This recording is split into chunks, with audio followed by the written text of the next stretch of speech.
ప్రియమైనటువంటి దైవ జనాంగమా, దేవీపట్నం ప్రాంతంలో లోపలికి వెళ్ళాలి. రామపట్నం అనేటువంటి ప్రాంతం ఉంది. గిరిజన ప్రాంత ప్రజలు సువార్త ప్రకటింపబడినటువంటి ఊరది. ఇప్పుడు ఇది దాటుకొని అక్కడికి వెళ్తూ ఉన్నాం. సువార్త ప్రకటిద్దామని ఎవరిని రానివ్వరండి. క్రైస్తవులు రానున్నటువంటి గ్రామం అక్కడ ఉంది. అది అదిగో అలా దాటుకొని అదిగో అది అట్లా వెళ్ళాలి. అదిగో అలా వెళ్ళిన తర్వాత అందులో ఉంది. అటువంటి ప్రాంతంలోకి వెళుతూ ఉన్నాం. ఈరోజు యేసు ప్రభుని ప్రకటించాలి, బలంగా ప్రకటించాలి. ఎవరిని రాను క్రైస్తవులకు ప్రవేశము లేదు అనేటువంటి బోర్డు కూడా పెట్టడం తెలిసింది. సో దేవుని ఆత్మచేత వెళ్ళడం జరుగుతూ ఉంది. అక్కడికి వెళ్ళి సువార్తను ప్రకటిస్తాం. ఖచ్చితంగా ఆలకిస్తారు అని మాకు నమ్మకం ఉంది. ప్రభు మాకు తోడై ఉన్నాడు. ఇది చాలా వెరీ డేంజరస్ స్థలం. ఇది వెరీ డేంజరస్ స్థలం. మీరు చూస్తూ ఉన్నారు. ఈ డేంజరస్ స్థలంలో మరి నేను పాస్టర్ అమ్మ గారు చూస్తూ ఉన్నారు. పల్లి పద్మ గారు నేను ఇరువురం కలిసి ఈ ప్రాంతాలకు వచ్చాం. ఈరోజు 27 గురువారం 2022వ సంవత్సరం. ప్రభువుని ప్రకటించాలి. భయపడితే ప్రకటించలేము, ధైర్యంగా ప్రకటించాలి.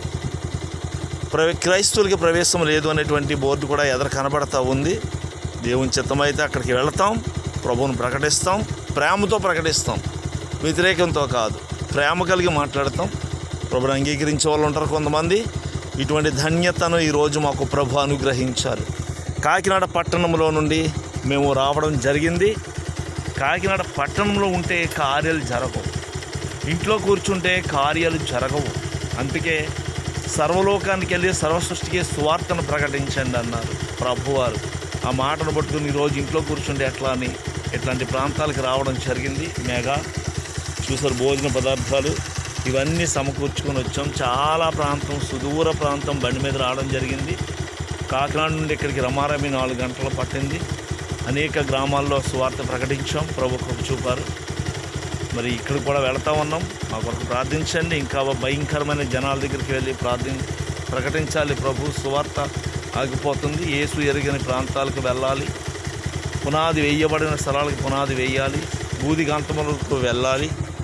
ప్రియమైన పిల్లరా, చూడండి ఎంత భయంకరమైనటువంటి స్థలంలో మేము ఉన్నాము. ఎటు చూసిన వంతెనలు, భయంకరమైన ప్రదేశాలు. ఇటువంటి ప్రదేశాల్లో ప్రభు సహాయం చేస్తూ ఉన్నారు. మా కొరకు ప్రార్థించిన నా పేరు D Santosh Kumar. Bible Mission పక్షంగా కాకినాడ ప్రాంతంలో పరిచయం చేస్తూ ఉన్నాం. అలాగే జేబ్జ మినిస్ట్రీ యేసు కొరకు మా ప్రయాణం సువార్త పరిచర్లు అనే మినిస్ట్రీని స్థాపించాం. అనేక ఇటువంటి సుదూర ప్రాంతాలకు వెళ్ళి, అరణ్య ప్రాంతాలకు వెళ్ళి సువార్తను ప్రకటిస్తున్నాం. గిరిజనుల దగ్గర కూర్చొని బోధిస్తున్నాం. ఎరగడం లేదు ప్రభు ఎవరని అంటున్నారు. ఆయన వాటిని అన్నింటిని భరిస్తూ ప్రభు కొరకు వివరిస్తూ రావడం జరుగుతుంది. కొంతమంది ప్రార్థనించుకుంటున్నారు, కొంతమంది ప్రార్థించుకోవడం లేదు, పత్రికలు తీసుకోవడం లేదు. అయినా ప్రభు కృపచేత ప్రేమ చేత మేము నడుస్తున్నాం. మా కొరకు ప్రార్థించండి. ప్రభువు మిమ్మల్ని దీవించును గాక. మరణాత మరణాత మరణాత. మీరు నాతో రావాలి అనుకుంటే నా ఫోన్ నెంబర్ కూడా మీకు ఇవ్వడం జరుగుతుంది. 9492543082. మరొకసారి 9492543082. దేవుడు మిమ్మల్ని దీవించును గాక.